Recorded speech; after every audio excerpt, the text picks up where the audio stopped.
In 1692, the small Puritan town of Salem, Massachusetts, became the scene of one of the most chilling episodes in early American history, the Salem Witch Trials.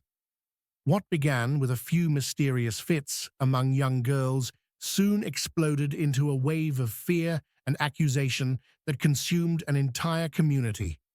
By the time it ended, 20 people had been executed, 5 had died in jail, and hundreds more had been accused.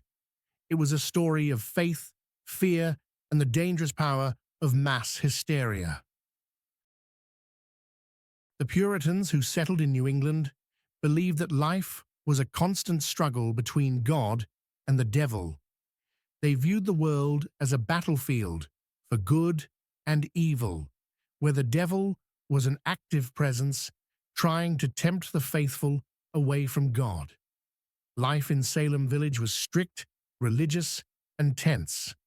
People argued over property lines, church membership, and political control.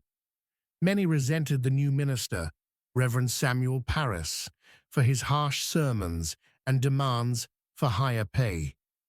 Beneath the surface, Salem was already divided long before the first witch was accused. In January 1692, Reverend Parris's 9-year-old daughter, Betty, and his 11-year-old niece, Abigail Williams, began acting strangely. They screamed, contorted their bodies, and claimed to see visions.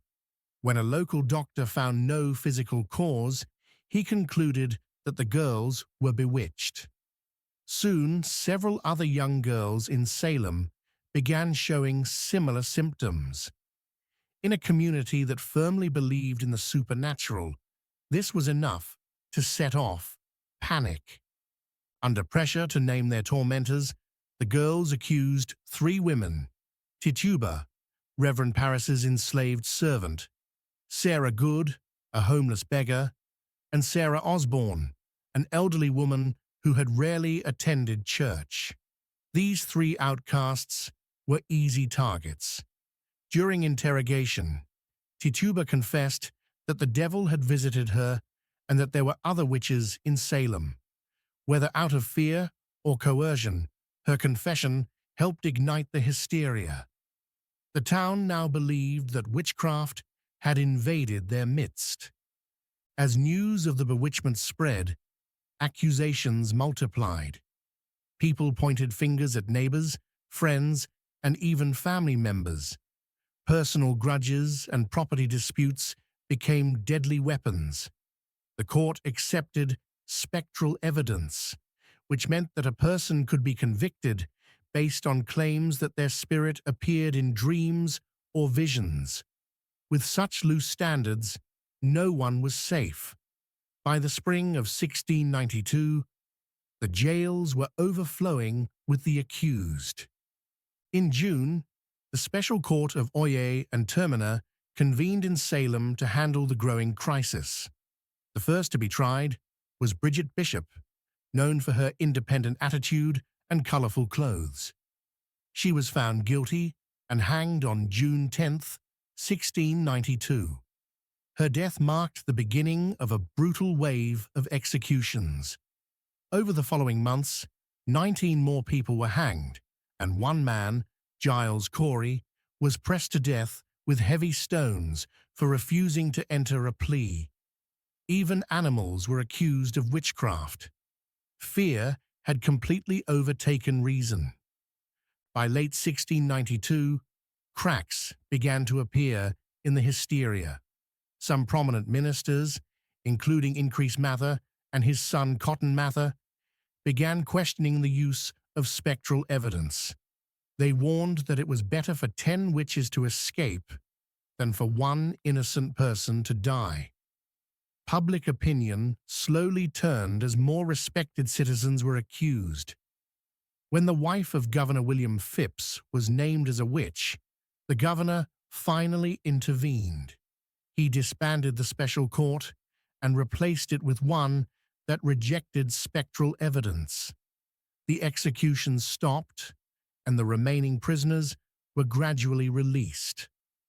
By the spring of 1693, the trials had effectively ended, but the scars they left behind would never fade. Families of the condemned struggled to clear their names. In the years that followed, the colony publicly apologized and offered financial restitution to some of the victims' families. Decades later, descendants continued to seek justice for those wrongfully executed. The name Salem became forever linked with the dangers of mass hysteria and religious extremism. The Salem Witch Trials were not simply about witches. They revealed deep social tensions, religious fears, and the destructive power of collective panic.